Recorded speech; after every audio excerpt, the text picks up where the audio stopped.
Hey everybody, Ray here, and today I want to talk about completing the Atlas in upcoming 3.24 Necropolis. I think since the Wandering Path been removed from the game, it will be a little different in terms of strategies, and I wanted to talk and showcase what I'm going to do to complete my Atlas faster. So looking at the tree right now, we will have two possible strategies. First off, at the start, you will just need to go forward, and then to get commissioned officer. Based on that, you have two options: go to the right and take expected the unexpected, or to the left and take expert reconnaissance.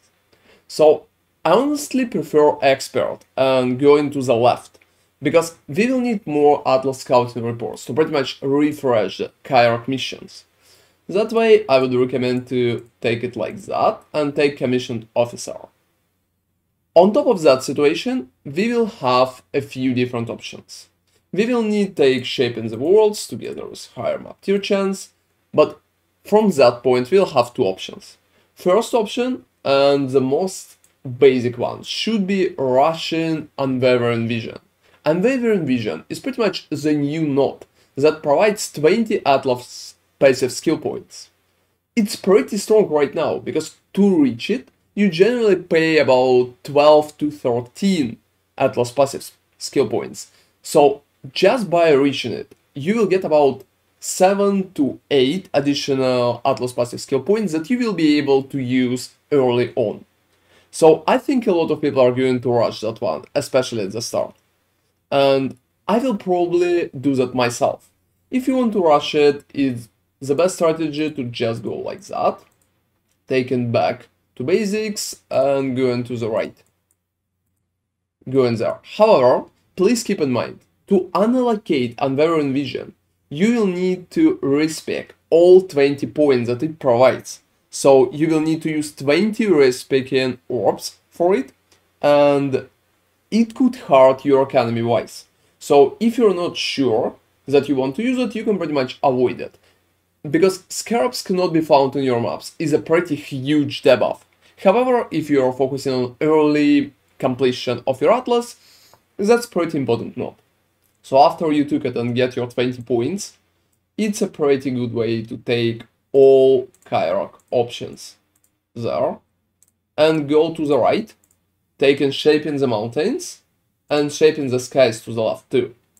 After that, you will have a few additional options. I generally recommend to go for Shrines, because Shrines are really easy to take for supplication, and you can also take all the bonuses from Shrines there as well, so Drawn to Power and Syncretism.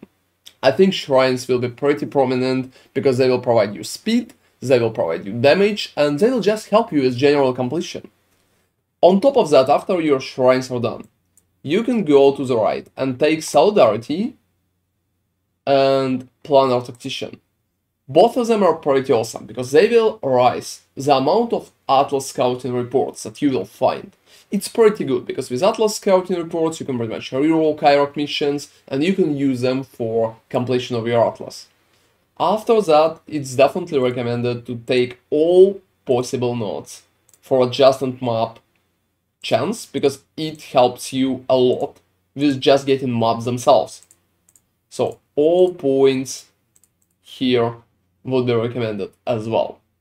So that's about 81 points, and that's usually when it stops. However, if you want to go a little further, you can take the rest of adjusted map drop chance nodes. So you need to go there, and you will need to go there as well.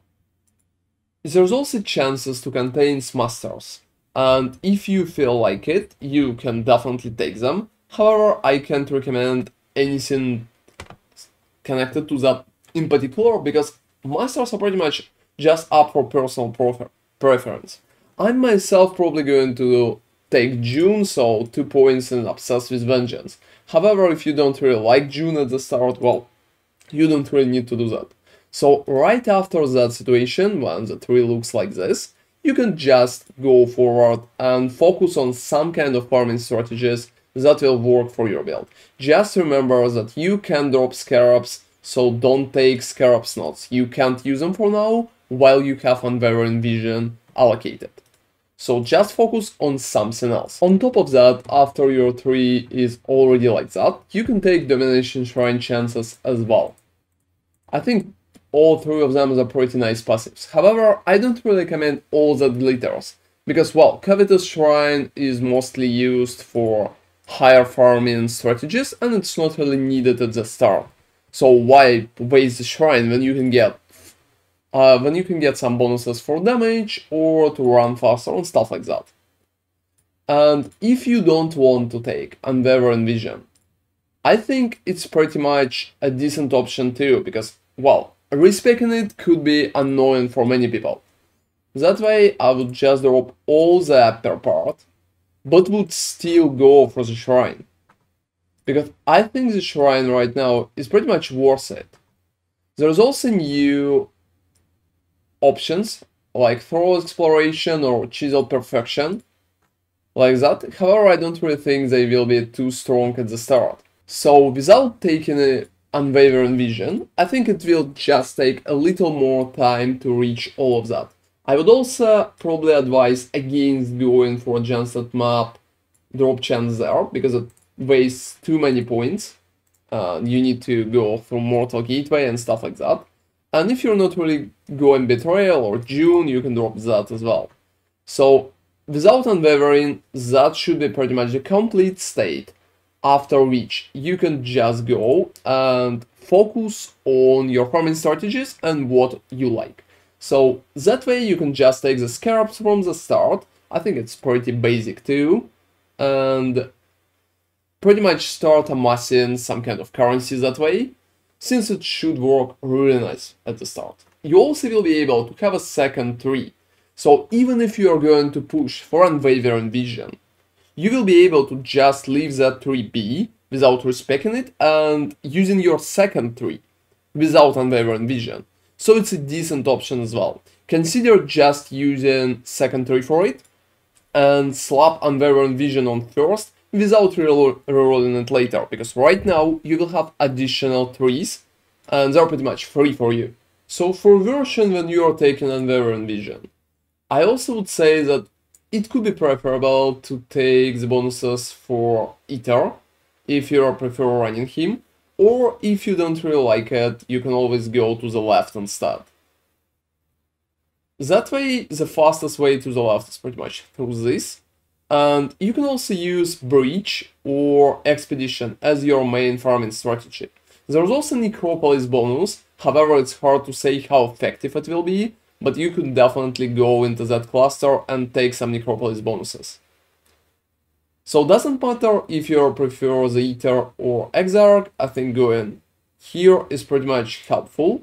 And if you're going for Ether, you can just take the Ether here, while taking both Ether bonuses too. And if you're going for Exarch, you can pretty much drop that and go for the Exarch bonuses. However, I think if your build can handle it, Ether will be just fine, so I can recommend such approach.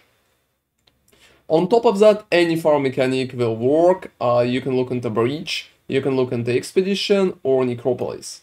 I'm myself going to probably take the June as well, because I really prefer Intelligence Gathering, and I think it can help with early stack in June. But if you're going to fast level, I think Abyss could be pretty much recommended, because you're very close to almost all Abyss nodes. You can take pretty much Votive Horde, Abyssal Army, you're pretty close to Inspired Darkness if you want to farm Siege Inspires, you can take chances for Abyssus here. Well, you're pretty close to all that cluster too, just 2 points away. So if you're going to level, I would recommend to go for the Abyss. If you want to farm, I would recommend to take Expedition. And if you like it, you can always try Legion or Breach, a lot of cool mechanics in the right side of the tree right there. So that's been my guide on how to complete Atlas faster. I think we had a lot of interesting options there. And there will be different strategies for everybody. Just pick the mechanics that you like, on top of the basic setup that I already showcased, and I'm sure you are going to complete Atlas without any issue. Thank you very much for watching, please like and subscribe for more RPG content, and see you next time.